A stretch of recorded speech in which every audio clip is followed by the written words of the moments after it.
Assalamualaikum dan selamat datang ke Auto MLM Anda.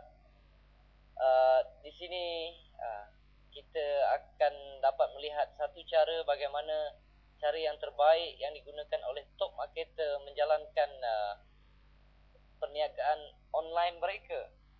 Mungkin anda dah penat dengan perniagaan online, berbagai-bagai cara telah anda lakukan untuk mendapatkan customer ataupun prospek. Anda telah cipta website yang agak cantik tetapi tak ada orang datang, tak ada orang melawat ke dalam website anda.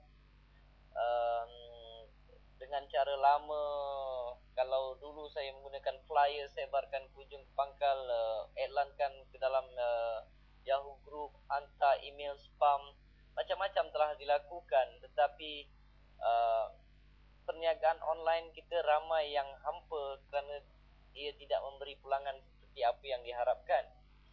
Jadi saya menciptakan satu cara di mana auto MLM anda ini sesuai untuk apa jua jenis perniagaan. Dengan auto MLM anda, kelebihannya anda tidak perlu lagi menggunakan cara lama menjalankan perniagaan online anda sesuai untuk apa jua jenis perniagaan online anda. Ketiga, sama ada prospek menyertai atau tidak perniagaan utama anda, network affiliate anda tetap akan berkembang. Ini akan memberi pulangan hasil yang lumayan kepada anda. Keempat, cara ini boleh mengembangkan network anda dengan sendirinya.